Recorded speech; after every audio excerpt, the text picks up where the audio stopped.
嗨，各位，我是 Winter，好久不见。今天是美国的劳动节，9月1号，所以明天9月1号是开学的第一天。这是我在哥大第2年的第一天，我其实蛮期待的，然后也蛮焦虑的。然后大家知道我这一年都没有任何的分享或者是更新，其实我花了很多时间在思考到底为什么。然后今天就要跟大家讲自信这件事情。就很多人会讲自信这件事情，可是大家都讲得非常的浅薄。但在我就是创过业，尝试在创业，在不同国家创业，然后出书，尝试在不同国家出书，然后开了 YouTube 频道，几百场的演讲之后，我发现自信是最重要的事情。但是到底要怎么有长期稳定有效的自信？然后今天我就想要跟大家分享，就是在这一年我自己如何的去调整我自己的心态。纽约这个地方很神奇，就是纽约算是世界上最大的城市了。然后在我来到纽约的时候，我觉得这2年会是我人生的最高峰，就是我的事业啊，我的学历啊，或者是我的任何人生经验都可以到人生的最高点。但经历1年以后，我发现，我真的是错了。就是纽约有最优秀的人、最优秀的资源、最优秀的学校、最优秀的工作经验。但就像是你知道一条鱼，本来在台湾，你觉得自己好像在这边已经在这个小的池塘里面是一个很出色的人了，就是已经在这个池塘里面是名列前茅了，所以你想说我们游进大海里面去看看。结果一游到这个大海里后，你就会发现，哇，这边的鲨鱼好多啊！哇，这边大型的就是鲸鱼啊、鱼类啊好多啊，然后就让这里缩了起来。就开始不知道自己到底要什么，然后觉得自己很渺小，所以只喜欢缩在自己的房间里面，然后不知道该做什么，然后也没有自信去做任何的事情。这就是我在这1年整个人的窘境。就是确实优秀，你可能知道自己确实在某个地方出色，或者是擅长于某件事情。可当你到一个真的很大的海里面的时候，你就会发现自己好像也没有那么优秀，然后慢慢的自己就暗淡了下来。可是这件事情也是你自己决定的，就是到底感觉自己暗不暗淡这件事情也是自己决定的。所以开学前1天就想来跟大家分享自信这件事情，到底要怎么建立自信？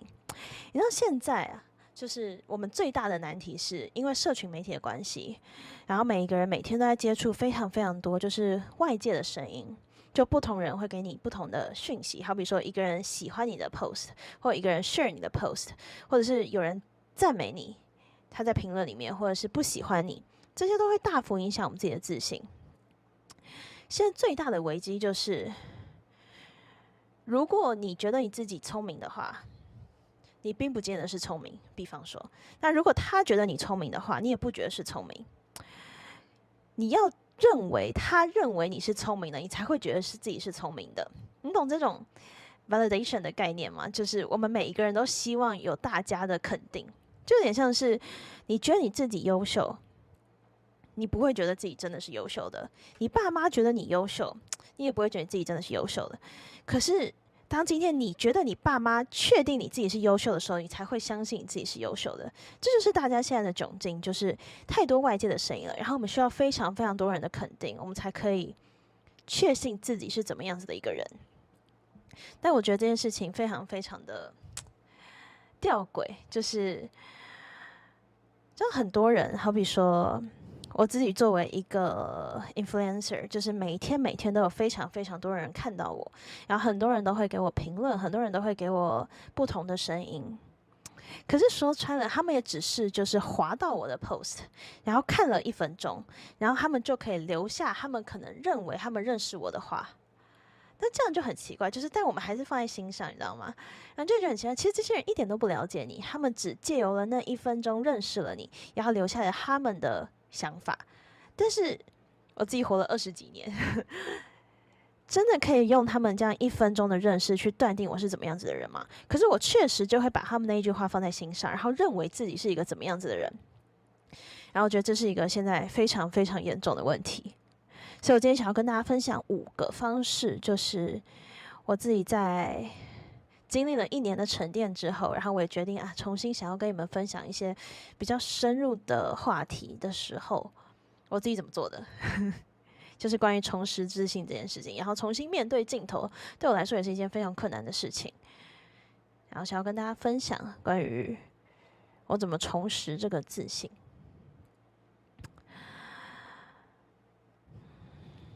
首先，第一件事情就是我刚刚前面讲的，就是关于别人怎么看待你的。我觉得第一件事情我们应该要做的是画一条线。真正了解你的人，真的在乎你的人，真的爱你的人，你应该放在线里面。那一些就是不够了解你的人，只看了你1分钟的人，你应该把它放在线外面。他们的话确实值得参考，但是到底有没有那么 accurate， 就是有没有那么的贴近于真实的你，我其实需要打一个问号。就是当你今天听到谁说什么的时候，你应该要先想，这个人到底认不认识你？他在线里面还是线外面？他是你的男朋友吗？他真的喜欢你吗？他在乎你吗？他是为了你好吗？还是他是线外面的人，只是想要拉你下去？我之后会跟大家分享，就是 hate 这件事情，只想拉你下去，只认识了你1分钟，只认识了你半个小时，只认识了你1个月。那这些人真的要去在乎他们的言论吗？所以我觉得第一件事情是，我们要很明确知道我们到底要在乎谁的声音。那我知道很困难，好比说你今天听到一个陌生人，好了，他就随便的就讲一句你很不好看，好了，你很丑，好了，你穿着不好看，好了，我们难免会放在心上。可是要去练习的就是怎么样去区分开来是2种不同种类的人。一种人，他们真的喜欢你，他们真的在乎你，他们为了你好，所以他们会给你最真实的建议，然后他们也真正的认识你。可是另一种人呢，他们就是看一眼，然后可能自己的内心过得不好大部分就是自己过得不好，所以需要去贬低别人，然后抬高自己。然后他们也认识你不够长的时间，所以好像没有必要把那些人放在心上。我觉得我花了很长的时间去思考说，我到底应该听谁的话？那么多的就是网络上的民众，到底谁是真正的了解我？好比说，这个粉丝关注了我10年，那他确实可能更了解我一些。或者是说我爸妈，他们也看了我一辈子，他们一定是为了我好，就算他们有跟我不一样的意见，他们也绝对不会害我，那我就应该听他们的话。我觉得这个是在建立自信的第一件事情，就是明确的知道我们到底应该要听谁的话，到底应该把谁的话放在心上。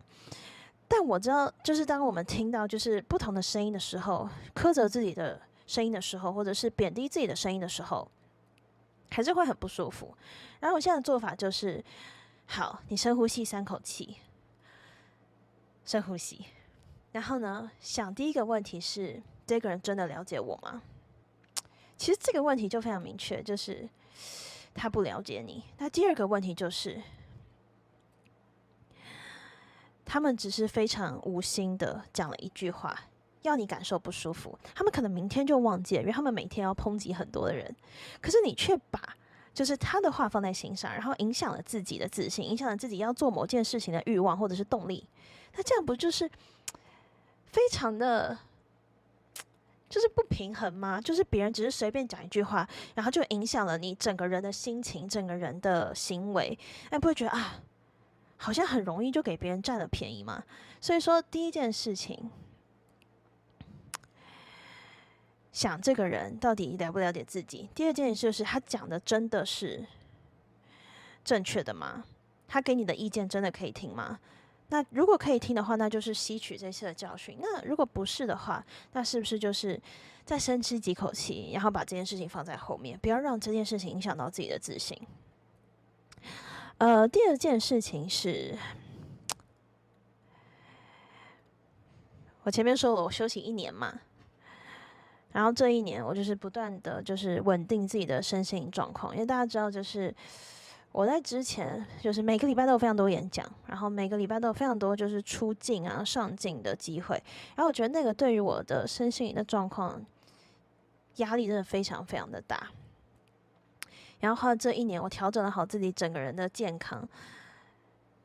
但当我想要再重新就是跟大家分享一些心态或读书或者是教育之类的事情的时候，我发现我做不到。这就是为什么今天9月1号，我准备了整个暑假，但我到现在才开始就是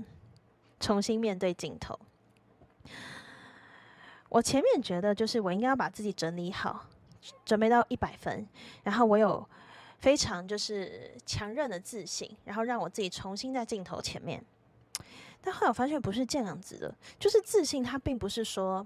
我坐在这个书桌前，然后我觉得我要自信，然后去重新录这个影片，重新去 share 这个教育的观点，或者是亲子的教育之类的，然后我就可以很有自信。就自信它不是这样，它不是一种心态，它是一种行动，就是它应该是要你自己先去跨出第一步，做了什么事情，然后你觉得自己好像做的还不错，然后或者是有一些进步，你才可以去增强你的自信。就是该怎么形容好呢？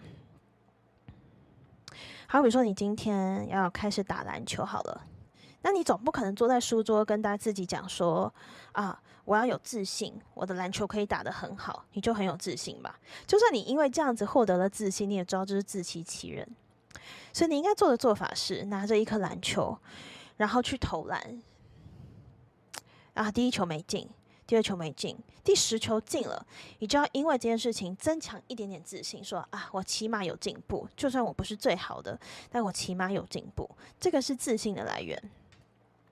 他们说最重要的自信来自 repetition 还有 persistent。repetition 就是持续的做某一件事情，还有坚持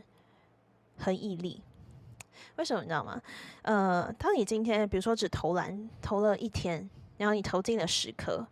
你很难就是真的打从心底的说服自己说我就是一个很会投篮的人我就是一个篮球很好的人。可是当你今天 repetition 就是你每一天 repeat， 就你每一天都在做一样的事情，每一天都在练习投篮的时候，你就会发现我自己好像真的有在 engage 这件事情，我自己好像真的这件事情有在 improve， 有在进步，然后我每一天都有在尝试做这件投篮这件事情。那你对于自己就是在篮球这方面的涉猎，你一定会更有掌握，就是你会能够说服自己说我每一天都在从事这件事情，所以这件事情对我来说应该是熟能生巧的，应该是更有自信的。你总不可能1年之中只投篮1次，你就觉得自己很厉害吧？对，自己很擅长这件事情。你总要每天的做，才能真的在潜意识上说服自己说我是每天都有在做这件事情的，所以我其实是可以说服自己的。就跟工作还有读书是一样的，如果你1个礼拜只读1天书，或者是你只工作1天，你很难说服自己真的有长久然后持之以恒的投入这件事情。可是如果说你今天每天的做，你每一天潜意识都在告诉你我每天都在从事这件事情，我每天都在让这件事情进步，那你一定会增强自己的自信的。所以我觉得第2件事就是自信不是来自于一种心态，它其实是一种行动。所以如果你想要增进某件事情的自信的话，你现在就应该开始做，从最烂开始做，你就会发现每天都会进步一点。那你每一天的那个自信就要跟着你自己的行动去进步。第3件事情就是回归到其他人，就是当你自己开始做某件事情的时候，很多人都会非常的在乎别人的看法，跟我一样。我自己以前真的是出书的时候，创业的时候，每一次拍片我都觉得好紧张，我就不知道别人怎么想的。但我觉得现在这个社会就是你可以跟所有人都有关系，你的粉丝可能有几百万，然后但是以前你想，就是人类的设计是这样嘛，就是我们其实就在一个小的社区里面，你有你的朋友，你有你的家人，你有你的同学，你有你的同事，其实你能涉及到的人并没有那么多。但现在我们的社会真的有太多的声音了，因为就是 social media 的关系。我之后会再讲 social media 现在最大的问题。那你真的有需要去看到那么多人的生活吗？就是你真的有需要去听到那么多人的声音吗？因为你今天在社群媒体上，我之后再深入讲一下，社群媒体只会教你完美的东西，社群媒体只会给你一个 perfect 的标准，就社群媒体创造的平均值是远高于现实社会的。上面的人呢、就是上面人的生活品质，上面人买的东西，上面人吃的饭，都远高于现实社会。你有想过这件事情吗？就是好比说，情人节嘛，前几天情人节好了，所有人都只会分享他们得到了什么非常好的礼物，或者是很好的餐厅，或者是很漂亮的花。不会有人分享啊，我这次收到礼物不好，或者是我今天收到的花枯萎了，或者是今天这顿饭很难吃。可是当今天所有的人都在上面分享如此美好、perfect 的状态的时候，你就会觉得这个完美好像出现的比现实社会的平均值来高，就是社群媒体上面的完美出现的频率是远高于现实社会的。那当你自己每天在这样滑的时候，你就会觉得啊，那些完美好像也应该要出现在我的现实里面。就好比说，大家都在吃大餐，只有大家会分享，就是去什么餐厅吃了什么餐，或者是去到哪个国家吃了什么，就是好吃的料理嘛。但不会有人分享他们家今天什么剩饭剩菜。那当你今天划了100个人的现实动态，100个人都在跟你说我今天情人节吃了什么大餐的时候，你就会觉得这件事情也应该要分享在我的生活中，这件事情也应该要发生在我的现实社会里面。但其实有1000个人没有吃大餐，只是那个社群媒体上的那种 perfect 就会让你潜意识觉得啊，我好像也应该去吃个大餐，因为大家都在吃大餐。但其实没有的，因为还是有很多在现实社会生存的人，他们没有去吃这个大餐。可是，在上面你不断滑，就觉得啊，他都去吃大餐，所以我也要去。那你就会整个对于你自己现实生活的平均值有一种很矛盾的状态，就是其实上面给你的生活是。我们应该把它看成一个新的世界，你知道吗？我讲远了，这是我之后想要讲的事情。所以说，我觉得在建立自信这方面是，大家真的不要去太在意别人的生活，尤其是社群媒体上生活。但也就只有社群媒体上，你很难去，好比说你现在想起来你最好的10个朋友好了，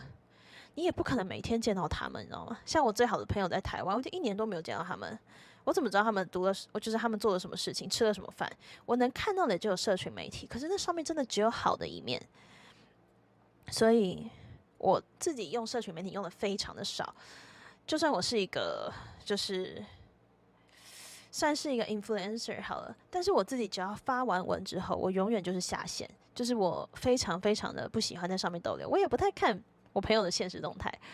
因为我知道对我来说会对我的心情有受影响。那这就是我自己的方法，就是我非常建议大家 mute 掉那些会影响你心情的人，不要去追踪那些会让你羡慕的人，懂我意思吗？就是，追踪一些比如说很有钱的事情啊，很漂亮的东西啊，确实可以让自己追求。可是如果这些东西太多，多到让你好像只为了那些东西去生存，就是好比说你今天在社群媒体上。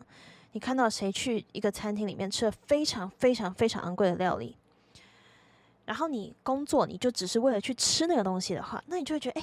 社群媒体是不是影响太多你自己的选择？那真的是你自己的选择吗？如果你今天没有看到那个资讯的话，你真的会想要去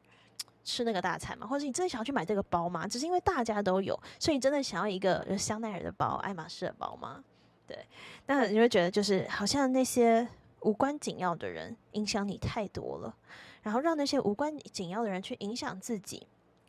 自信也好，心态也好，就觉得好像没有那么值得。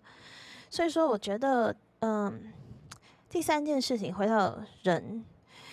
如果你觉得这些人不重要的话，或者是他虽然重要，但他大幅的影响你自己的心情，或让你自己感受到自卑的话，我觉得要把这些人 mute 掉，或者是你就不要追踪他们，因为。现在资讯很流通，没有错，但是你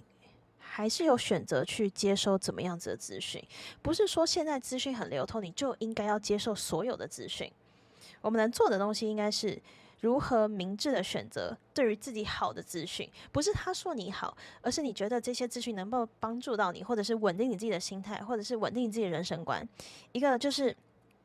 比如说好的 influencer 好了，或者是好的品牌好了。你不能去追踪那些大家都觉得重要，但是对你有害的资讯。就是在审视怎么样子的资讯对自己的心态上，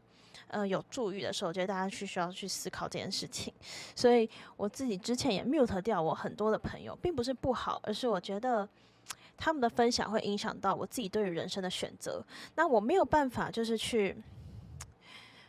站稳自己人生的选择，也是我自己的不是。但是在我自己真的知道自己要什么的时候，我可以很明确的知道说，其实我现在不需要这样子的资讯，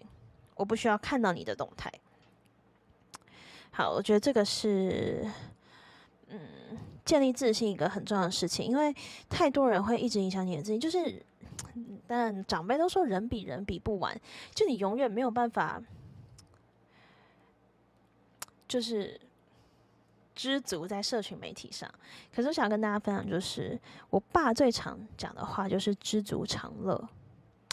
然后每一次有人抨击我的不好的时候，我其实也都会想啊，我虽然不好，但是比上不足，比下有余，就我还是很知足的，你知道吗？那这样子其实就会让我整个人的心态是比较稳定的，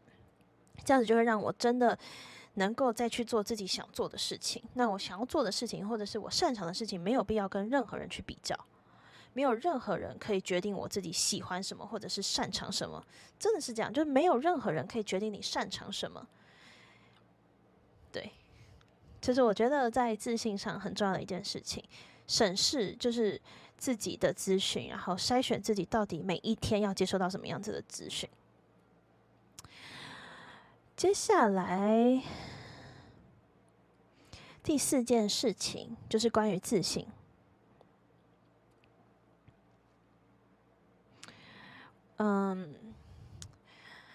还是回归到跟别人就是比较这件事情。我前面讲了，就是你应该要怎么样去筛选怎么样子的人是你应该听的话嘛。筛选完之后呢，当你想要真的开始做什么事情的时候，你要去更谨慎自己接收到的资讯。但接下来就是讲到更深入，就是比较这件事情。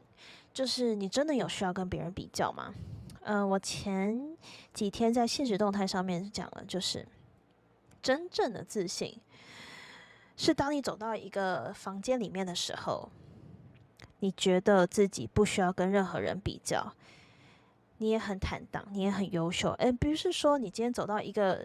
群体里面，或者是走到一个房间的时候，你觉得啊，我比你们都好，这个不是真正的自信。真正的自信是当你走到一个房间的时候，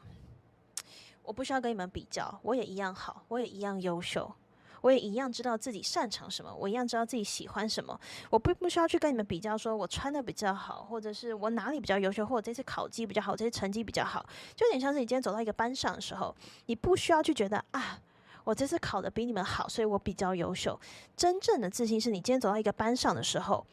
我这次考得好不好无关紧要，是我觉得我自己不管怎么样，我不需要跟你们任何人比较，我就是知道自己擅长在哪里，喜欢在哪里。我觉得这个才是自信，就是真正需要去追求的，就是并不是去看到别人的不好而觉得自己好，而是明白自己的好，然后不需要去跟别人比较。我自己觉得就是在这一年，就我前面有讲了，为什么我在纽约会感受到那么大的就是自卑感、不舒服感，就是因为我真的觉得自己太渺小了。就是创过业有什么了不起？出过书有什么了不起？读哥大有什么了不起？对不对？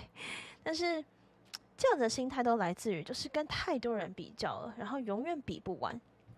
所以我觉得，审视自己，知道自己要什么，然后擅长什么，喜欢什么，这才是就是建立自己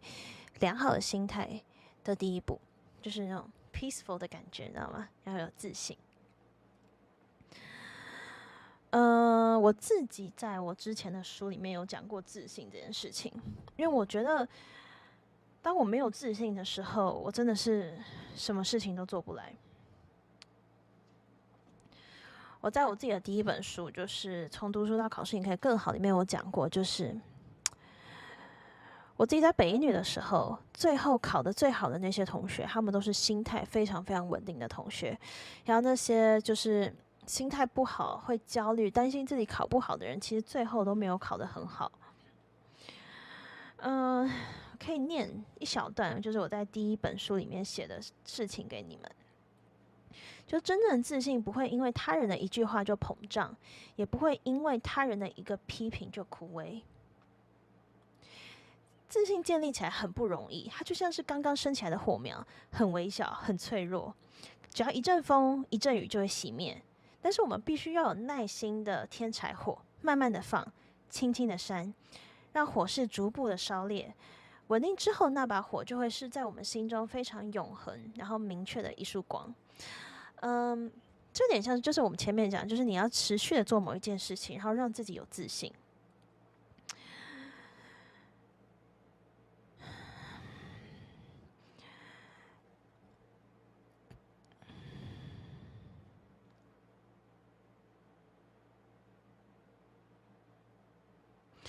然后接下来就是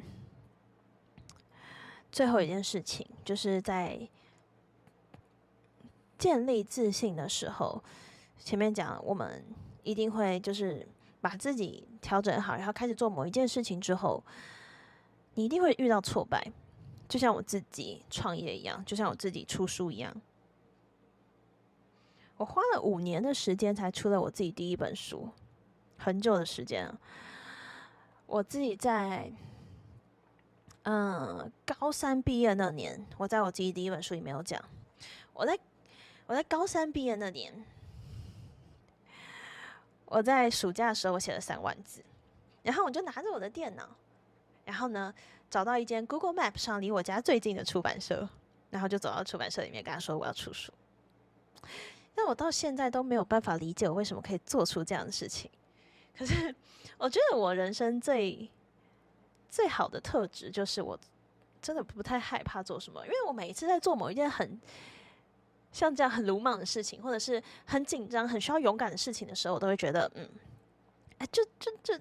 1分钟而已，就讲出那句话就好。如果他拒绝我就拒绝我，他们也不会记得我吧。然后每次就如果不行的话，我就找个地洞钻一下，然后再出来就好，反正也没有人记得我。所以，对，我那个时候就拿着自己的电脑，然后走到出版社，然后跟他说我要出书。然后我在第一本书有讲嘛，前台呢很震惊，打电话给编辑部，跟编辑部说有个小女孩说要出书，然后编辑就走了出来，编辑就领我到那个接待的地方，然后看了我自己的稿，然后我到现在都记得那个编辑，那个短头发，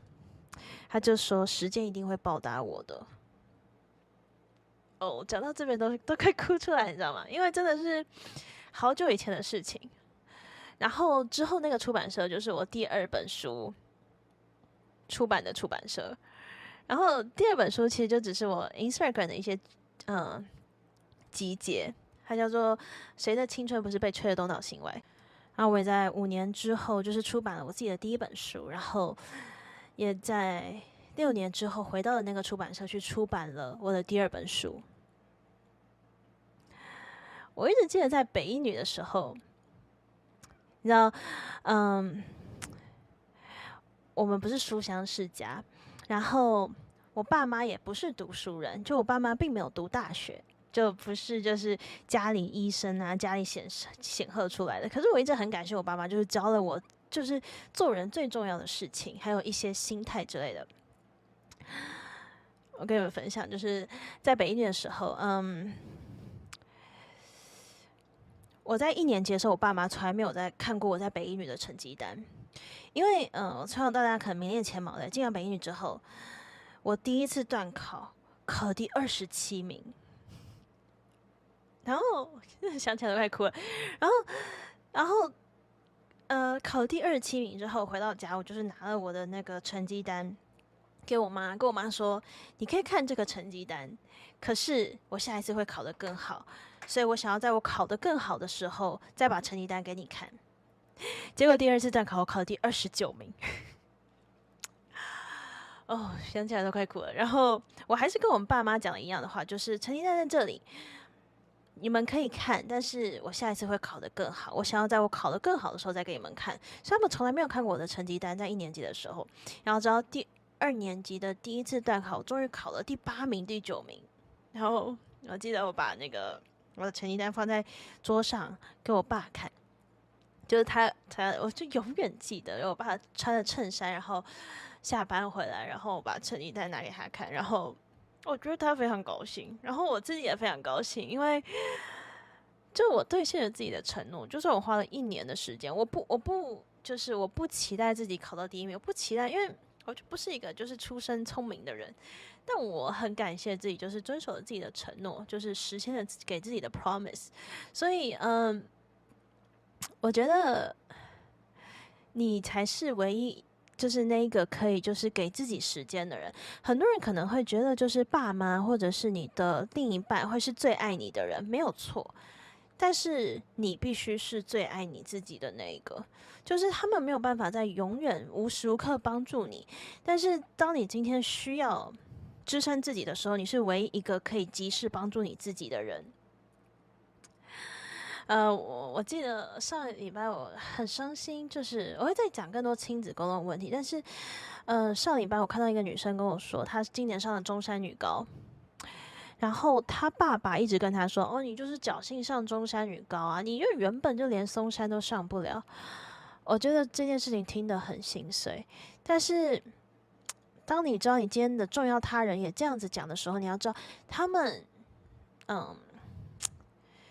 他们确实有讲的不好的地方，但是他们一样是你的家人，你可以吸收他们给你的建议跟意见，但是你还是要是唯一支撑起自己的人。当你自己还没有成功的时候，你要是唯一一个可以等待自己成功的人，然后做等待自己成功的那个人。因为你看，我从要出书到出第一本书，我花了5年的时间，然后我爸妈就是经过1年才看到我的成绩单。我是唯一一个可以等待自己的人，没有人可以等待你，但是你必须要等待起自己。最后一件事情就是，我以前觉得这个论述是很不善良的事情，但我到现在才觉得这件事情确实是正确的，就是你要跟可以带给你正向成长的人在一起。我以前觉得每个人都会有低落的时候，每个人都会有忧郁的时候，为什么要就是远离那些会带给你负面影响的人呢？然后后来我才觉得，对，我们确实可以低落，我们确实可以忧郁，但是你不可以一辈子都这样子。就这样子表示你没有在拯救你自己。就你可以有3个月、6个月啊，因为分手或者因为失忆，然后你觉得很伤心、很难过，可是你不可以一辈子都带给别人这样子的感觉，你知道吗？就是我们还是得去关心，或者是低潮时的大家，或者是自己，但是不能永远都这样子，一定要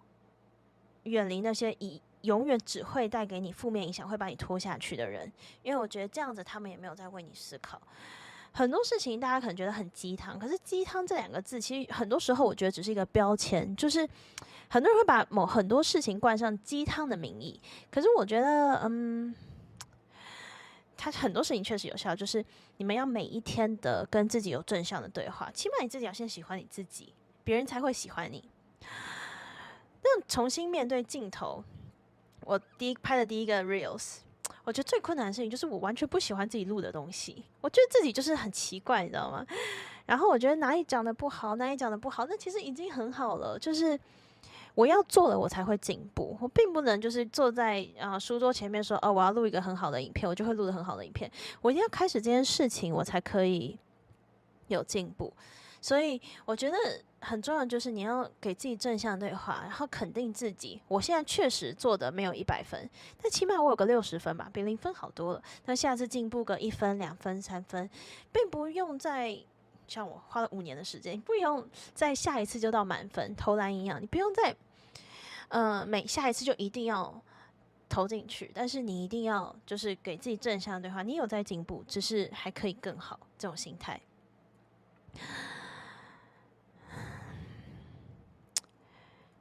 好，以上就是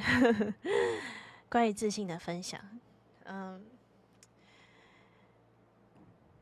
我跟大家说，就是我是一个到现在都没有办法写稿的人。就这件事情非常的头，每次要做什么访谈的时候，我真的是每一次都脱稿演出。然后这一次也是一样，就是我没有写任何的一点点的 tip，就是任何一点的大字或者是主题，就是照着我就是这20几年的经验，还有我读的书跟大家分享。然后我会选择在这样子的分享，是因为以前我也分享了很多100天变好计划，就心态、教育、亲子这类的东西。但我觉得短的影片、大字报，然后那些，我觉得没有办法真正的撼动人心。它确实有知识量，但我觉得很多东西你听过就忘了，是因为你没有那个 emotion 的 engage。然后我觉得 emotion 的 engagement 是非常重要的。就当你们今天听到我讲什么，必须要激起你的情绪，你才可以真正的吸收进去。所以这就是我为什么想要重新就是这样分享给大家。然后再也是就是因为我们不想花太多时间剪辑。然后这个是我就是睽违了1年以后，就是第一次这样认真的分享，所以前面其实讲的很卡，然后希望你们喜欢，然后希望你们受用。就我觉得自信是最重要的事情，然后我觉得这个是第一件，如果你要开始做什么事情，或者是说你想要持续的做什么事情，我觉得最重要的事情，所以我觉得这个事情是大家要先去克服跟努力的。那希望你们喜欢今天的分享，然后我会再陆续的看怎么上到 Spotify 或者是 Podcast， 然后大家也会关注我的 Instagram， 就 Instagram 里面有比较多小的分享 Reels 的分享，就是小小的心态、小小的观念，然后小小的经验、小小的关于教育分享之类的。然后也可以关注我的100天变好计划，对，然后希望可以受用，然后我会继续再跟你们分享这类心态非认知教育的事情。那祝各位一切顺利啦！然后如果有什么想要我先讲的、分享的主题，大家就可以留言给我，然后大家可以在 Instagram 上面留言给我。对，我们下次再见，拜拜。